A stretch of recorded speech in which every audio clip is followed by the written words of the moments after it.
24 फरवरी 1976 को यूक्रेन के एक गांव में एक बच्चा पैदा हुआ और इस बच्चे का नाम जान कोम रखा गया। ये बच्चा एक बहुत गरीब फैमिली में पैदा हुआ था। इनके घर में बिजली तक नहीं थी और यूक्रेन के इस इलाके में अक्सर माइनस में टेम्परेचर रहता था। इनके घर में गर्म पानी तक मौजूद नहीं था और इनका गुजारा बहुत ज्यादा मुश्किल से होता था। कौन जानता था कि आगे चल के यही बच्चा एक ऐसी मोबाइल एप्लीकेशन बनाएगा जो आज आपके मोबाइल में भी मौजूद है, यानी व्हाट्सएप। अपनी आज की इस कहानी में मैं आपको इसके बारे में बताऊंगा।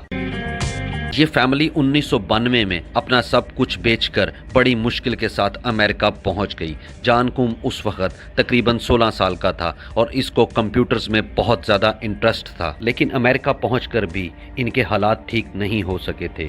जान कोम को एक ग्रोसरी स्टोर में एक छोटी सी नौकरी मिल गई थी। इसकी फैमिली के तमाम लोग नौकरी किया करते थे ताकि इन लोगों का गुजारा हो सके, लेकिन जान कोम की फैमिली पर एक बहुत बड़ी मुसीबत आ गई थी। इसके वालिद का इंतकाल हो गया था और इसकी वालिदा को कैंसर हो गया था। जान कोम के पास हालात से लड़ने के अलावा कोई दूसरा रास्ता मौजूद नहीं था। ये मेहनत करता रहा और बहुत ही जल्द अमेरिका में इसका एक यूनिवर्सिटी में दाखिला हो गया। ये कंप्यूटर्स में बहुत ज़्यादा माहिर था और इसी वजह से इसकी बहुत जल्द याहू में एक जॉब हो गई। हालांकि ये अभी भी यूनिवर्सिटी में ही पढ़ रहा था। जान कोम ने यूनिवर्सिटी छोड़कर याहू में जॉब करने का फैसला कर लिया। याहू में इसकी मुलाकात एक ब्रायन नामी शख्स से हुई और बहुत जल्द इन दोनों की आपस में गहरी दोस्ती हो गई। 2000 में जान की वालदा की भी डेथ हो गई और ये बिल्कुल तन्हा हो गया और इसीलिए ये अपना ज्यादातर वक्त अपने दोस्त ब्रायन के साथ गुजारना शुरू हो गया। ये दोनों दोस्त अपने फारिग वक्त में कंप्यूटर पर गेम्स खेलते रहते थे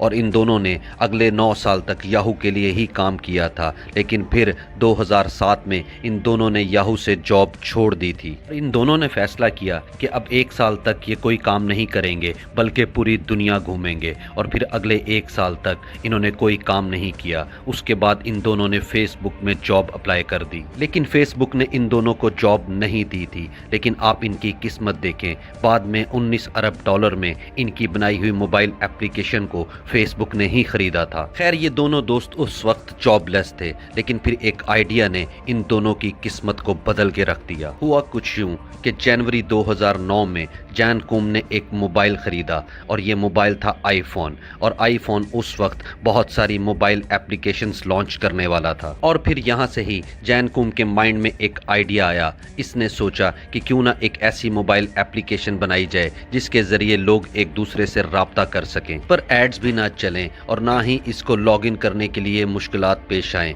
बल्कि आसानी से हर कोई इसको अपने मोबाइल में इस्तेमाल कर सके, यानी व्हाट्सएप। और ये बनाने का आइडिया जान कोम का था और इसने अपना ये मोबाइल एप्लीकेशन बनाने का आइडिया अपने दोस्त ब्रायन के साथ शेयर किया। 24 फरवरी 2009 को इसने इस मोबाइल एप्लीकेशन का नाम व्हाट्सएप रख दिया। ये वो दिन था जिस दिन इसकी बर्थडे भी है। शुरू में व्हाट्सएप क्रैश भी हो जाया करता था और इस वजह से जान कोम का हौसला टूटने लग गया, लेकिन इसके दोस्त ब्रायन ने इसका हौसला बढ़ा के रखा।